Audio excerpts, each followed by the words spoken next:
It does not make sense for DeFi report to run a validator. Now, nonetheless, you can still spin up a liquid staking token without having a single validator, and that's totally fine. You just delegate to someone else validator. The key insight to know is that stake is valuable and someone will pay you for it, right? And so like, you don't have to care about validation or whatever. All you have to do is I need to build my product out and such that I can induce people to hold my LST, right? And what you give them in return, it doesn't have to be financial in nature. It can be your product. It can be, whatever, hugs and kisses, postcards in the mail. I don't know, right? But there's anything that you could think about, right? As long as you can induce someone to hold your LST, you control the stake, you're good, right? You get the yields and that people will pay you for that, right? As they do. And so, right, it's like we are looking to basically kind of upend, right, how funding currently works on DeFi on Solana, right? For many projects, you have to. I went through this process myself. I had a lot, lawyers send up the SAF, sign with investors, etc. Right? But could it be possible that this could be a different way for projects to bootstrap themselves or fund them, indefinitely?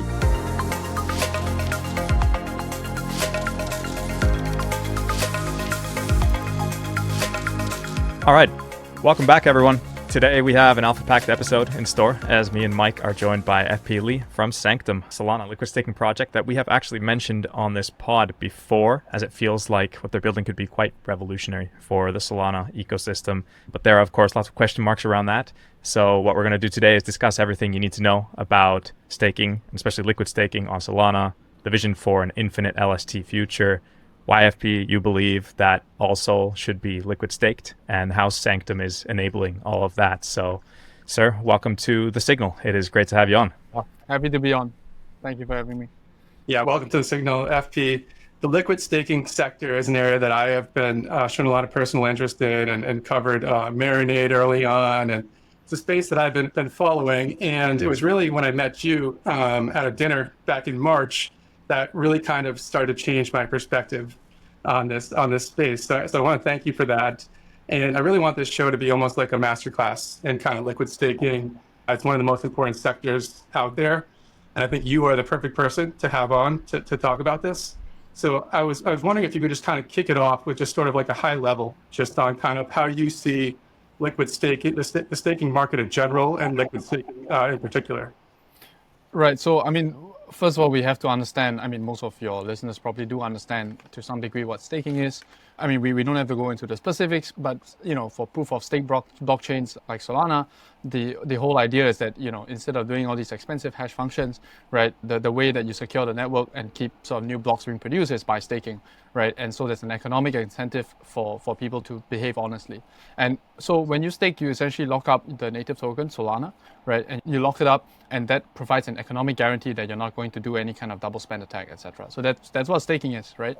Now, where does liquid staking come in? Now, when you stake, you have to lock up your collateral, but that locked up collateral is still worth something. And for a long time, people have always wanted to be able to use that collateral, right, to do something for use in DeFi, most likely, to borrow, right, against it and so on. Yeah, and so that's where liquid staking come in, because previously you had this trade-off between if I stake my Sol, rather than it's locked up and I can't use it for anything. And if I don't stake my Sol, right, I can use it in all this sort of DeFi stuff, but I'm not able to, get the returns from staking, right, the native sort of block rewards. And so liquid staking allows you to basically square the circle, right, and do both of these things at the same time. You can get the APY from the staking, but at the same time, use the liquid staking token as collateral in use in DeFi, as well as other stuff. So that was the first incarnation of liquid staking.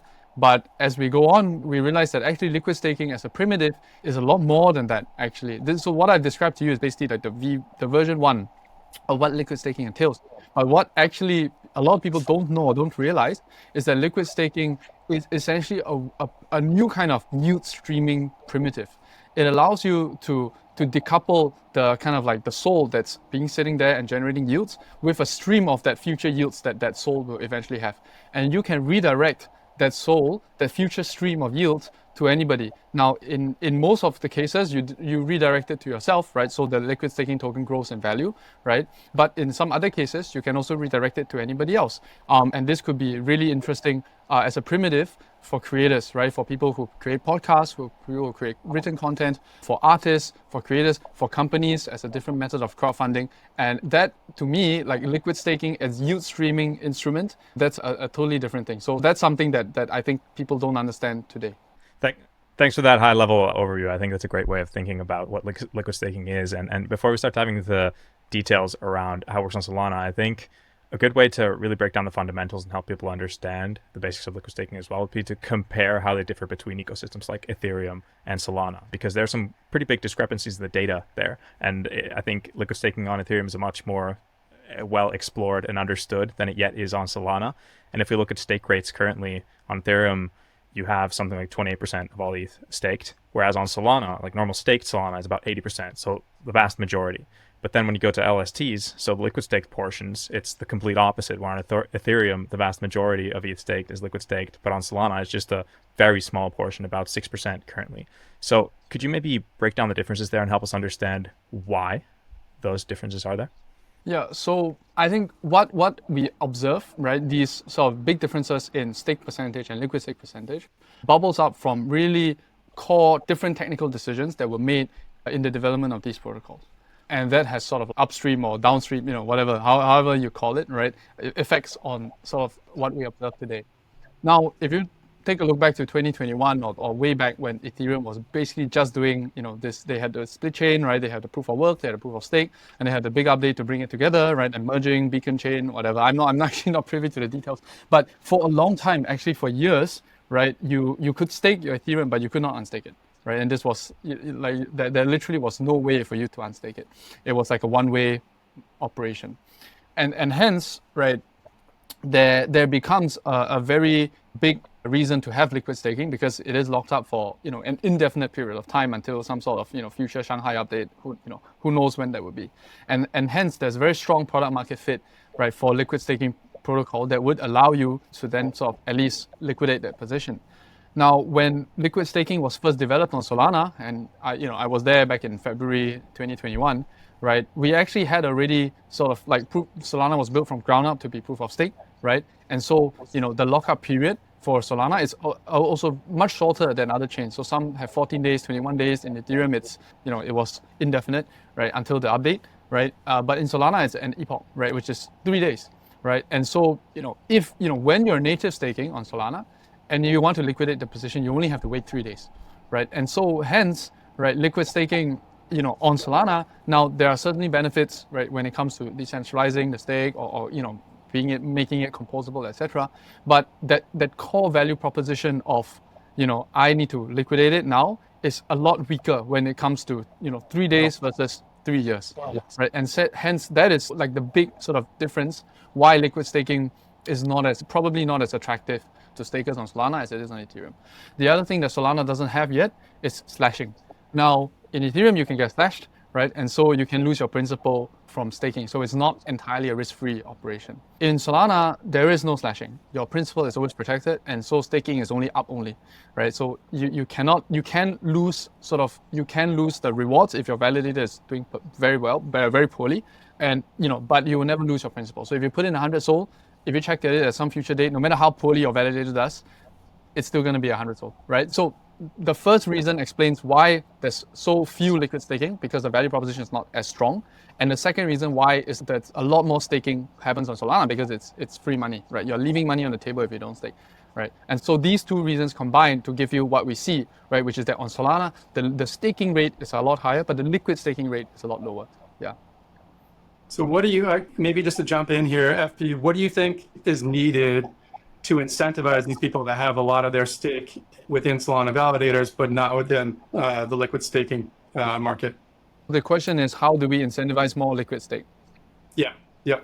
Well, first of all, let's, in some sense, we need to think about why we want to incentivize liquid stake, because for many large holders, they're institutions, right? They're not interested in playing with DeFi. Maybe they bought Solana, at some seed round, and they have way too much SOL to think about liquid staking it. So liquid staking, right now, right, is mostly a DeFi thing, right? And I'll talk about what we're doing at Sanctum to sort of like change this going forward.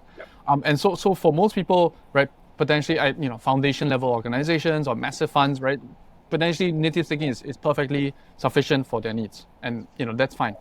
Yeah, but in order for people to move from native staking to liquid staking, you have to give them compelling reasons to want to liquid stake, right? Now you're taking slight additional smart contract risk, right? But I want to sort of like don't want to overstate that. It's these are contracts that have secured billions of dollars in funds for 3 years. It's like one of the safest contracts of all time, right? But I think it's more of a lack of a pull factor, right? Which is that, look, I'm getting my APY from native staking. Why should I be moving it to native staking if I'm not interested in DeFi, right? And so what I want to do with Sanctum is really to give 1,000 reasons for people to stake, right, and to liquid stake in particular, right, that are not DeFi. Because okay, we've seen DeFi, right? It's okay, right? We can keep improving DeFi, but perhaps there are new use cases for liquid staking, right, that can attract people who are currently happy with native staking.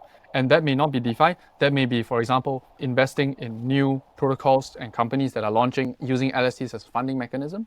They could be, for example, supporting artists and creators, right? They could be all sorts of mechanisms, right, that suddenly give you 1,000 different reasons to liquid stake rather than the current 1 or 2 that we have.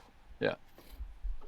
Fantastic. So just maybe to sort of step back here a little bit. You mentioned like you've been building in the space, probably going back to early 2021. You've observed sort of like these network effects around liquid staking with Lido and what's happening over on Ethereum. And I think every great founder, like as they're toiling away on something, they sort of discover some insight or some secret that makes them maybe approach the problem slightly differently. So I'd love if you could kind of just sort of take us back to 2021 and kind of what you're observing, and what is like the sort of technical breakthrough or the difference on Solana that sort of made you think, wait a minute, trying to play this like game where I'm just like trying to build a liquidity moat does not make sense. And I'm going to in a very different way. I'd love you to kind of take us back to that time. So I think one common thread around this is that small technical decisions bubble up into large implications for the whole network. And there were, apart from what I mentioned before, there were also a couple of other technical differences between liquid staking as it was designed on Ethereum and on Solana. Now, so for liquid staking on Solana, there is this thing called a stake account, right? And so when you, for example, when you have a Lido pool and you put liquid stake, right, and you try and withdraw, it goes through their own withdrawal queue, right? And they give you like a ticket, and then you can redeem it at some point in time, etc., right? And that whole process is controlled by the Lido, right? And it's their pool. And when you are, so the way the liquid staking contract was built, in 2021 with Solana, is that when you withdraw liquid stake from a liquid staking pool, they don't give you a ticket for your SOL, but instead they give you a stake account. And stake account is like the fundamental unit of account of stake SOL on Solana. And you can take the stake account and you can then deactivate it to get your SOL back after the end of the airdrop. And that little change, right, makes all the difference. And the reason is because when you have the Ethereum model, right, then it becomes a kind of like winner takes all model, right? You have this problem where like LSTs need really deep liquidity because, the more liquidity you can get, right, then the better you can service these withdrawals instantly without having to go through that withdrawal queue, right? And which means that, for the DeFi, right, for Aave, whatever, all this stuff, right, the larger LSTs tend to win, and it's like a liquidity begets liquidity. And hence, as many commentators mentioned, like LSTs compete on liquidity. They compete on being money, right? And the money has like this very, very strong network effects of the more liquidity, the better. This thing, and back in August 2021, right, everybody was building liquid staking on Solana, and everybody was looking at Ethereum and playing the exact same game, right? So Lido was on Solana, right? Marinate was on Solana, right? And they were basically fighting each other, right? And giving out a lot of their tokens to try and create these network effects, right? Putting them on Saber pools, Radium pools, Orca pools, etc., right? Try to build up that liquidity moat. And that is very understandable why they did it. But actually, the fact that it's a stake account, right, it basically means, right, that liquid staking tokens are fungible in a way, right? Now, a Lido ticket is not going to be the same as a Rocket Pool ticket, right? That's not how it's going to work. But on Solana, right, when you take the Lido SOL LST, right, and you withdraw it, you get a stake account, right? When you withdraw a small stake pool, like a Social stake pool, you also get the same stake account, right? And so this implies, right, that LSTs are all fungible to some degree. And hence, right, that they no longer possess on Solana this massive liquidity mode and requirement to kind of like do this winner take all function. And so looking back, right, given that we were not playing this, we looked at this liquidity game. I thought, look, there has, I don't want to burn millions of dollars so that I can get farmed, right, by Alameda or whatever, right? I'd rather kind of approach the problem in a different way. And I found this innate fungibility of the LSTs with the stake accounts, and we thought, what does it look like to build a solution from first principles, right, to try and solve this problem, right? Not how it was done on Ethereum, because again, the technical constraints and everything, the architecture is totally different. That demands a different set of solutions. And what we have on Solana that calls for an entirely different set of solutions. And so that was the impetus for me to go back to the drawing board, and play a different game. I just want to say to that quickly, I think it's fascinating because liquid staking, we think of them as two similar things on Ethereum and Solana, but actually the core value proposition is very different. And the problem that you need to solve to make it worthwhile for any user is very different. And I like the way you laid it out there. And I think just at this stage, it would be great if you could somehow walk us through kind of this matrix of operators in the LST space to better understand how Sanctum is positioned before we then dive into how you're making all this happen. You mentioned, Lido, who's been on Solana as well, and then you have players like Marinate and Jito, and now Sanctum. How do you position yourselves against all of these? So what does that competitive matrix kind of look like at the moment? Yeah, so it's pretty interesting actually. So when we first started, kind of like all the stake pools were trying to fight in because nobody understood the space, right? Nobody on Solana understood the space, and so all we could do is just pull sort of like what Ethereum and try to play the same playbook. And I think I was the first, like Social was the first to kind of like bow out and say like, okay, we got to find something different, right? Which is what we did. And it's interesting now, 3 years on, because Marinate's still here, Lido's gone, right? Because they realized they cannot fight. It's a different culture, right? They're not Solana native. But Jito's here, right? And so every single person, every single stake pool operator right now, in fact, I don't even consider us stake pool operators, right? We are like just building different sorts of liquid staking or staking solutions. And I'll explain, right? It's like we were all running stake pools at the start, and now we're kind of all still running stake pools, but not really, and I'll explain, right? So Marinate has really gone down the road of like native staking, right? So they, for the same reasons that I came to, they also realized that, okay, this liquid staking thing that is probably not so attractive to institutions, and so they really now double down on like the Marinate native, right? And so they build this Marinate native, they make it like no fees, and they try to get like yields, and they try to court the institutional base. And Jito is thinking, well, how do I build more value for stakers and validators? And they help build this entire MEV engine, right, block engine to capture sort of like the all of that money that would normally go to sort of like private pools and giving it to the validators and stakers, which is great, right? And so for us, right, what we were thinking about is democratizing the LST space, right? So not running a stake pool of our own, but rather, right, building this, liquidity layer for all new LSTs to come out, and then, right, seeding new and interesting LST ideas. And the core thing is that the yield streaming primitive that we talked about, right? And so it's really interesting to me to see that 3.5 years on, right, that we were all kind of like competing at the start, but now we're really going in totally different directions, which I think is really interesting. And it shows that, yeah, as the space matures, right, people understanding and their opinions of what the space should be, right, they kind of diverge. And there's room for all of these players to now exist where previously actually there wasn't. Yeah, I love that first principles thinking approach here, FP. And maybe, so now you sort of have this breakthrough, we can have this sort of infinite LST future. What are some of the things that you expect to start to see play out now? I think, there's a number of Solana projects that have spun up liquid staking tokens. Helios is one of them that I think has over 50 million in SOL, I think, already in there. I believe like Jupiter, has an LST token, Drift, Bonk as well. So I'd love for you to talk a little bit about what is incentivizing these projects to spin up an LST, what benefit does it have for them, and what use cases do you see starting to proliferate off of this potentially? Yeah, stake pools at the start, they didn't really have strong product market fit. I mean, we talked about decentralizing the network and, automating the delegation of stakes to different validators. And, I don't want to knock that. That is definitely something that is good for the network. However, in terms of a strong use case for a consumer, like think about me, Joe Schmo, or it's like, why am I don't really care about decentralizing the network. I mean, maybe I care about it at some abstract level, but I don't really care on the sort of, the actual level, right? And, as unfortunate as that is, that's the truth, right? And so, stake pools found it very difficult to get traction. Now, so what we are seeing now is that there are kind of like there's a shift, right?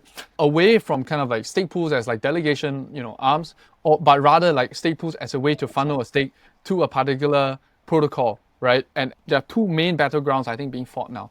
One is the sort of stake weighted QoS, right? Like landing your transactions. Now for a protocol like Jupiter or for an RPC provider like Helios, right, being able to land your transactions is incredibly important. I mean, for obvious reasons, right? To like swaps or whatever, right? And whoever controls stake controls like what transactions get added onto the block. And now, so there are like lots of protocols are now finding it very important, right, to kind of get stake, and hence they are building this Jupso, right, Helios, right, and just to try and get more leader slots or more, like basically more shots at goal, basically. And that's one battleground that's being fought, and we are happy to support that. Right, and the way in which Sanctum uniquely empowers that is that because we've built this infinite liquidity layer, right? Like they don't have to basically pony up like millions of dollars, right, in order to sort of set up these LSTs, right? They can just do it like this, right? And it becomes a lot easier for these protocols to set up LSTs, as we have seen. The second battleground, I think, that will be soon fought, it will be for attention, right? And these will be, so this is kind of like stake, but instead of being at the protocol level, it'll be an individual level. So if you're a famous influencer like Ansem, right, or you're, whoever, right, or if you're a podcast, right, like you guys, DeFi report, right, then you can create an LST, right, and sort of give like basically just say, okay, hold my LST, right, and in return I'll give you, maybe like early access to podcasts or whatever kind of thing you can think of, and individuals like private Telegram groups, alpha chats, Discord, whatever, right, or right, companies who are using LSTs as a fundraising mechanism in order to sort of build products that they want, right, which is like, okay, hold my LST for at least 6 months or at least 1 year, right, and the yields will stream to me, right, and in return I'll give you, my governance token, I'll give you my, I'll give you a product, whatever, right? And so that new battleground is now very nascent, and I think it will be fought in the next year, 2-3 years, right? So to summarize, right, it's that stake-weighted QoS, right, get it fighting for transaction inclusion right now. That's being fought right now.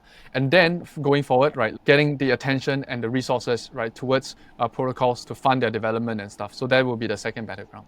So on that, maybe just to drill down on number two, I think number one makes total sense to me. Why somebody like Helios would want, to drive as much stake as they can, push transactions through, makes their product better. If we go to the example of an influencer or a product or service that is not, doesn't necessarily need validators to be strategic for their business model. So the DeFi report, for example, like you're saying that like we could basically spin up a liquid staking token and then offer some benefit to people that wanted to provide stake to us. And the benefit for us is that now we have more stake. We're earning potentially more fees off of that. And the contributor is just basically saying, we like the DeFi report. We're sort of paying you almost for something, and you're giving us some benefits, some exclusive content or whatever it is. Is that how you're kind of thinking of that? Yeah. So I want to clarify that so even if you are a Web2 company, you're selling orange juice, you're selling energy drink, right, which we have one company doing, right? Like, and you shouldn't run a validator. Like, why should you run a validator? It does not make sense for DeFi report to run a validator. Now, nonetheless, you can still spin up a liquid staking token without having a single validator, and that's totally fine. You just delegate to someone else validator. The key insight to know is that stake is valuable and someone will pay you for it, right? So if you, right, have a very successful podcast and, you give whatever benefits, you induce, provide some reward, some benefit to induce somebody to hold your LST. Now you have 100,000 SOL, let's say, under your control. Someone will pay you for that, right? Some validator will pay you for that. I mean, first of all, you can just stake it, right? And you can just take the 7%, 8% returns, right? You can do that, right? But more importantly, Jupiter and Helios will pay you actually to delegate your stake to them, because again, that first battleground is currently being fought very, very bitterly, right? And yeah, and so like you don't have to care about validation or whatever. All you have to do is I need to build my product out and such that I can induce people to hold my LST, right? And what you give them in return, it doesn't have to be financial in nature. It can be your product. It can be, whatever, hugs and kisses, postcards in the mail. I don't know, right? But there's anything that you could think about, right? As long as you can induce someone to hold your LST, you control the stake, you're good, right? You get the yields, and that people will pay you for that, right? As they do. And so, right, it's like we are looking to basically kind of upend, right, how funding currently works on DeFi on Solana, right? For many projects you have to. I went through this process myself. I had a lot, lawyers set up the SAF, sign with investors, etc. Right?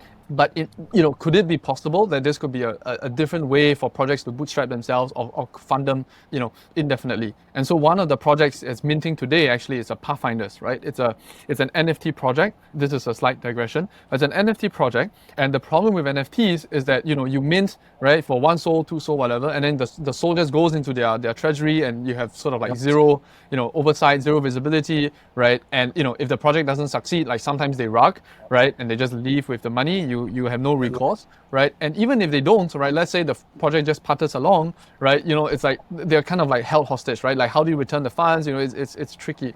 And so Pathfinders is an NFT project that's trying to kind of like shake this meta up, which is that the idea is that you mint an NFT, right? And the NFT you mint by locking, you first mint the LST called PathSol, right? And you lock that LST within the NFT, right? And so that's how you mint the NFT. The NFT wraps the LST, right? And the idea is that it's a money back guarantee. So at any time you lose faith in the project, or we decide, okay, let's wind it down, the project's not doing well, whatever, right? You can always just burn the NFT to get all your LST back. So your principal is always protected, right? But in the meantime, right, as long as the project is doing well, you continue to hold it. Now your yields, your future yields are always being streamed to the project, which allows them, to hire artists, developers, whatever, right, to continue to build their project. And so, this to me is like a much less predatory, right, a much more sort of like incentive aligned model, and most importantly, I think it gives a graceful way for projects to fail, right? Okay, guys, we've had a good run. Thank you for your time. Please burn the NFT, and then nobody's, there's no hard feelings, there's no rugging, right? Everybody just gets their principal back. So I think like this could really be like a new kind of way for, it could be a new way for all projects of any sort to kind of raise funds. It doesn't have to be NFT projects. Yeah. Super interesting. What was the name of that project again? Pathfinders. Oh, okay. We'll put maybe a link in the show notes to that. That's what I'm super interested to explore, is like these different use cases. You're just like opening up markets and changing the way that sort of projects are going to come to market. One thing that I was sort of thinking a little bit about here, and I'm wondering if it's something you see potentially happening, is could the liquid staking token almost replace a governance token possibly for projects? And this has been an issue where a lot of times, the market sort of complains that the governance token doesn't really give you access to yield, or, and you're not really, maybe there's 1 or 2 large holders that are sort of controlling the governance. Could you see that potentially playing out here? Yes, so there are ways in which you can boost the yield of a liquid staking token, right? So let's a simple model, right? Slight digression about the governance token later, I'll circle back. But think about, let's say I run like a widget selling business, and I make, and I say, okay, I need money to set up the factory or whatever. Now I've raised this, the pot of SOL, I use that to fund my operations, etc. Now I'm profit making, I want to push it all back, right? Now, instead of launching a token with the regulatory implications, whatever, what I could do, right, is essentially kind of use the profits, mint a bunch of the LST, and then burn it, right? And what that does, right, is that by burning it, you kind of decrease the supply, but you've increased the amount in the pool, right? And that is essentially boosting the yields from, like people holding this LST. And now instead of earning 7-8%, you could be earning 50%, I don't know, 20%, 100%, right? Obviously depends on how profitable that stuff is. And that could be a way it's a very easy way. In fact, validators and projects are actually doing it right now, right? To kind of like putting some money into the reserve account, right? I mean, it's a technical detail, but basically it's what I described, right? Just driving yields, like profits back into the liquid staking token to get more people to hold it and to reward the early holders. So that could be a way. Now, is this the best method for most projects? Some projects, yes and no, right? Is in terms of like, if for example you want to, separate the people who hold the thing from like governance, maybe there's something there. But yes, like certainly LSTs are a very good way for you to drive, yields back to holders. Yeah. Fantastic. Oscar, do you have anything? Do you want to get into let's get into Sanctum and the products and Yeah, let's move on to speak about the product. I think we have a really good overview of generally what the value proposition of liquid staking is on Solana right now and the direction you see it could be going. Super interesting. Now, I think next it would be great if you could really break down your product as it is today. You have the reserve pool, the router, the infinity pool, and just explain everything that one needs to know. Yes, exactly. So again, it's kind of like a history lesson. Let's go way back, right? In 2021. And back then, I want to stress like Jupiter did not exist, right? And so, when you're talking about liquid staking, let's say you have a token, you actually would have to go like to Orca, right? To Orca, to Radium, you check the best price, like where's give me the best price Saber, right? And then you make the swap there. And then, some people cannot imagine. I can't imagine what it was like before Jupiter. I was there, and it was such a UX change. So anyway, the Jupiter UX, it basically allowed, right, this kind of routing aggregator allows you to kind of look through everything, right? And this is kind of important for what I was doing, because so first thing that what we were doing is that we're thinking, look, all these LSTs are fungible, right? They reduce down to stake account. So instead of spinning up different LPs, right, for every single LST, which doesn't make sense because, it fragments the liquidity, why can't we do a single kind of LP that works with stake accounts, right? And that is essentially, I was like, what's the platonic ideal? What would this kind of thing look like, right? And it would be like, well, it would be a pool of SOL, right? A single-sided pool of SOL that just takes in stake accounts, right? And when it takes in stake accounts, it just gives you the SOL. And that's kind of like an LP, right? But instead of doing, with MSOL, separate LPs for MSOL and ST Sol and Jito Sol and so on, right? You just have one LP, and this would be maximally capital efficient, right? Because it could accept, all of them, right? And so this was basically the reserve pool. And one additional advantage is that it also offers a service for native stakers, right? Because now, if you have stake accounts, right, you don't even have to do an LST to get the benefits of liquidity. Just run it through the reserve pool, right? And so this was a huge hit product, and especially during like periods of volatility, right? That's when kind of people want to get out, right? And so this was a very strong product. Now, and then, right, what we did when Jupiter came out, right? So this was the first product before Jupiter, right? And it allowed people to do it. And with Jupiter, we built this thing called a router, right? And so Jupiter is a router, right? And one thing we also allowed is that, okay, so now we have the reserve, right, which allows for the stake accounts. Now, what do we do when someone wants to go from, let's say, Jito Sol to, B Sol, for example, right? Two different. Now, you could do, for example, like a two hops, right? So you could go to the reserve pool, and you'll get the SOL, and then you stake the SOL into the B SOL. But of course, now you're paying fees for the reserve, but it's stake SOL anyway. So why do you have to unstake it instantly and then stake it back? It doesn't make sense, right? And so what we did is a router which allows you to basically, again, remember that stake pools, LSTs are all wrappers over stake accounts fundamentally. So what you can do if you want to go from Jito Sol to B Sol is you unwrap the Jito Sol wrapper to get the stake account in between, right? And then you put this stake account, deposit the stake account into the B Sol, and then wrap it back again. And so what this does is it's kind of like a candy, and then you put like wrappers, you take it out, you put it back, but it's the same stake account. And by routing this way, right, there's no fees, right? I mean, there are some fees, but you don't have this additional step of unstaking it for no reason, going through the reserve for no reason. And this allows us to go even cheaper, right? And Infinity, right, which is our last product, our flagship product, right, was again to try and solve this. Well, sometimes when you go from B Sol to Jito Sol, right, you have to still withdraw it from the stake account and you pay fees there, right? Why can't we just have a swap from Jito Sol to B Sol, right? Now AMMs, right, they only support two assets most of the time, right? And what this Infinity is that it's an infinity pool. It has all the assets in there, and so it allows all sorts of pairwise swaps from Jito Sol to B Sol, but also from any other LST to any LST. So if there's like 100 different LSTs, then you get like 100 times 100 kind of different possible pairwise swaps. And this is only uniquely possible, again, right, because if you had a curve pool at AMM that had like 100 assets, like how you price it, what kind of crazy 100-dimensional pricing function would you have? So it's impossible. But with an infinity pool, because again, right, we know that they're all redeemable. There is kind of like a floor price for every single one of these LSTs because you can pull out the stake account and you know how much the stake account is worth, right? Then you can do these pairwise swaps, right? You can scale infinitely with hundreds and hundreds of LSTs in the pool, and you always get the fair price from every pair to another pair, right? And so so that's anyway. 3 different products, but at the end of it, all we're trying to do is just build like the most robust, the cheapest, the best kind of liquidity layer for LST. So when you go from LST to SOL, from SOL to LST, from LST to LST, you never need to think about it. We always give you the best price. So that's kind of like the root of what we were building like in phase 1, and that's what we have been building so far. Yeah. Unified liquidity layer is like just a great concept for LSTs. It removes a lot of the problem related to fragmentation of liquidity, and then also just brings a lot of capital efficiency to the space. So I mean, the pros are very clearly understood, I feel. How about the risks with something like this? I think they're probably a bit of known unknowns, and then maybe some kind of unanalyzables as well at this stage. It would be great if you could speak a bit about those.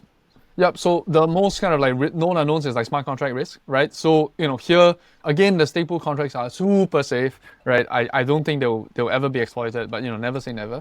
The INF contract, the infinite. So we had to write a custom contract that could do all this, all this like swaps. That one is a little bit less battle tested. Now it's been live for 7-8 months. It hasn't been exploited yet. Audited 3 times by the best auditors in the world. But again, I will stress it's a less battle tested contract compared to the stake pool, but I think it's very safe. So that's a known unknown, right? There are kind of like economic attacks that could happen, right? And these are like kind of like very edge cases where you play around with the epoch boundaries and you kind of like swap it just before the epoch, and then you swap it back just after the epoch and stuff like that. But of course, this can be mitigated by sort of like the proper fee structure, because it's an economic attack, not like a technical one. In terms of unknown unknowns, well, we never really know because by definition. But I would be sort of like, I think we have not seen yet a massive drawdown of what we have seen in terms of TX level massive drawdown, right? And I would be interested to see how our infrastructure performs, right, when that happens. Since we started, right, we have that sort of like FTX collapse, and the reserve pool that we had built was completely kind of like wiped out, right? Now we've sort of like, but at the time we had 10,000 SOL in there, and now we have 400,000 SOL in the reserve pool. Plus, because of like Jito SOL, M SOL, like there's a lot of deep liquidity, right? And so it's not just the reserve pool that has to do it. We have Infinity, we have Router, right? When we have all the different AMMs, which also play an important role. And so I would like to see, right? I mean, okay, no, I don't want to see a drawdown like FTX, but I would like to see kind of like stress market conditions and to see our infrastructure perform admirably before I can sort of like say, okay, we've solved the LST liquidity problem. And there are a lot of these niggling things that we still need to fix, right? But they're all technical details, and I'm confident we can sort of like work these out. Yeah, so those are, I think, the known and unknown unknowns for the liquidity side. But I think in general, right, compared to 3 years ago, with all the products that we've built with the AMMs and with Jupiter routing, I think like the ecosystem is in a lot better position, right? The liquidity is like infinitely healthier than it used to be. Yeah. Yeah, and hopefully no more FTXs out there. No. Crossed on that one. I think just speaking to some of the progress and stuff, I was just kind of looking at some of the numbers. And I think you guys are starting to close in on, $1 billion of TVL across the 3 products here, with I think most of that in validator LSTs. Maybe it might be helpful to just hear you speak a little bit about just like Sanctum's business model. And sort of, I'm assuming like the incentive here is to grow these pools as much as possible, issue as many LSTs as possible, and there's a fee model in there. But I'd love for you to just kind of talk a little bit about that and sort of how big could Sanctum be in terms of its economics? Yeah, so I mean, on what time horizon, right? I think a lot of people think that governance token is like the end, when in reality it's kind of like day zero, right? And I want to stress that Sanctum and even like massive companies like like Jupiter or whatever, we are still very early stage companies, actually. Like I really mean this, right? And so when people complain about revenue streams and stuff, it's sometimes I think can be a bit premature, because that revenue, right, can be, should be reinvested into growth. Well, now that said, I think that everything that we build should have a revenue generating component, just so that we can, or at least there should be some switch for us to turn on when it's time. And I can talk a little bit about those as well as future, right? So at the moment, we have these liquidity products, Reserve, Router, Infinity. We take fees on all of them, right? Reserve takes fees on every swap. Router takes fees on every swap. Infinity takes fees on every swap.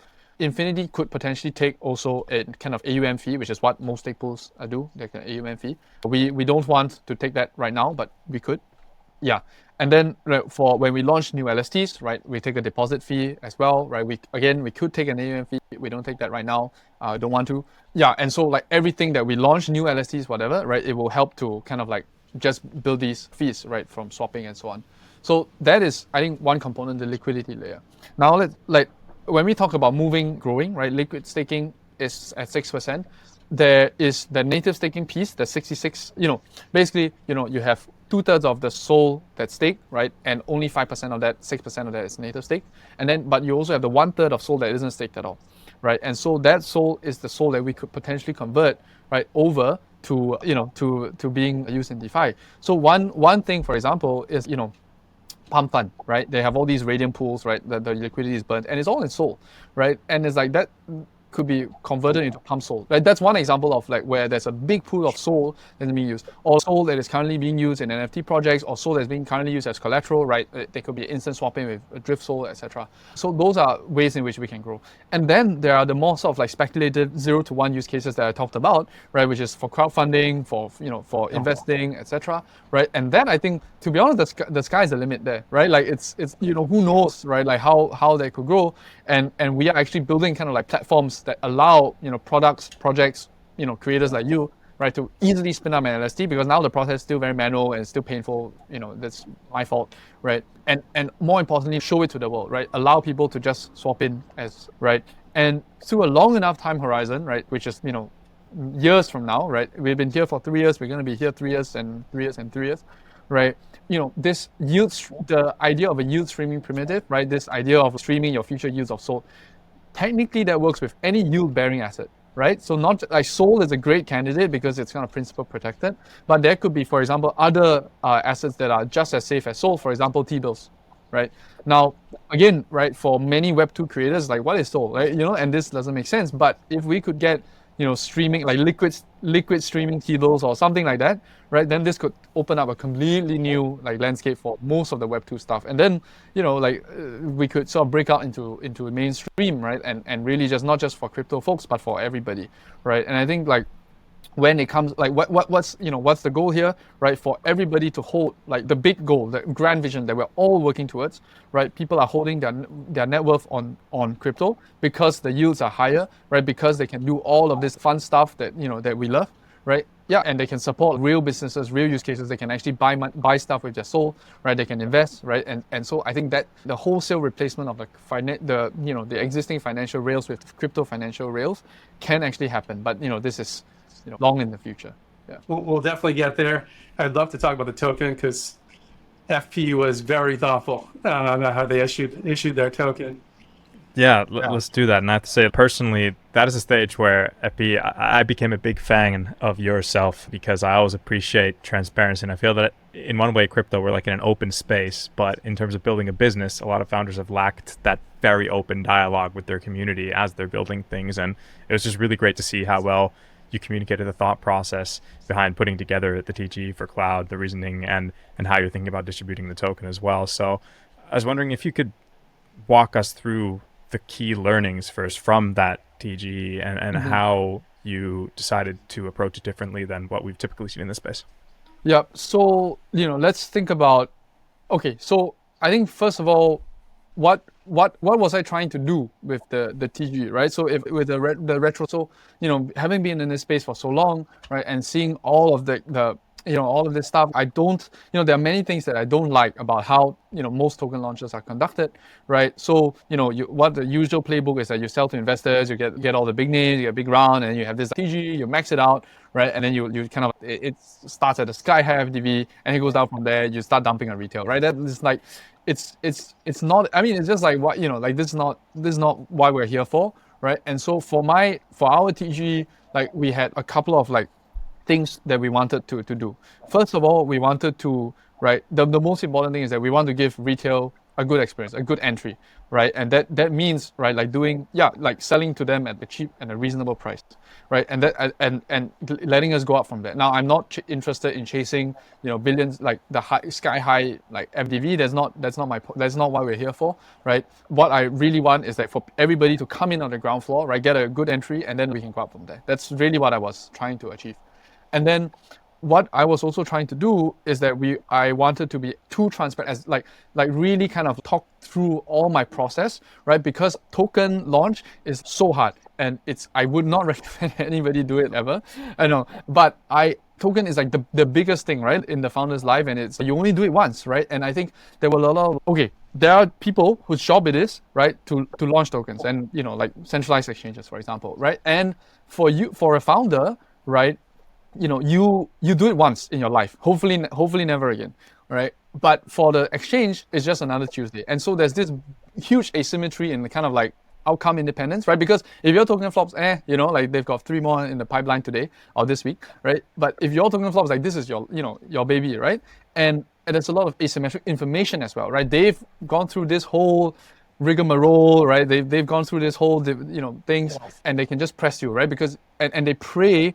I'm not saying all of them, but a lot of the sectors, they prey on your fear, right? And your inadequate information, the information asymmetry, right? And so they are able to get founders to agree to things that they wouldn't otherwise agree to, or like really kind of like, and these are things like, okay, give it, pay us listing fees, for example, right? Or give us like a security deposit, which is basically a listing fee in disguise, because it's like a security deposit that if we don't get enough new users, well, we're gonna take that security deposit back from you, things like that. Or like they'll ask for an incredible amount of tokens, and it's just not what I wanted to do. So really, I didn't like that the industry has become, so captured by the predatory middlemen. All right, and really all of that surplus, all that stuff should go to retail, as I say, right? And so we made the decision. We make a public statement to say we will not pay any centralized exchange, any listing fees, right? And we really deliberated on this for months. I was scared. I was really, really, really afraid. Like we expected to get like 0 success, right? But to many exchanges' credit, some of them were not happy with this for sure. Some of them pushed back really hard, but some of them proactively reached out to us, right? And and said, hey, we are really aligned with this. We don't charge, as a matter of policy, we do not charge listing fees. And this is a great approach. We don't like what the industry is doing, and we'll be happy to list you for absolutely free, right? And so there are I would like to clarify that there are good exchanges in this space, right, that operate they are very values aligned, right? And so I really like that. Yeah, so what that basically, okay, sorry, I'm rambling a bit, but the key again, right, I want to give retail a good entry, and I don't want to just on principle just pay a cent to predatory middlemen that don't provide much value. And so what we did is that we did a series of steps. One is that I really, really poured my heart out and wrote really long pieces that that really tried to explain everything in my thinking, not just for public, but also for founders that come afterwards, right? Here's everything that we are thinking about in the process, so that when you launch your token, you can see that there's another way for you to launch a token besides the that standard playbook that always doesn't end out well. The second thing we did is that we worked very closely with Jupiter to launch on their platform, right? Jupiter charges a fee. They have this launchpad stuff, right?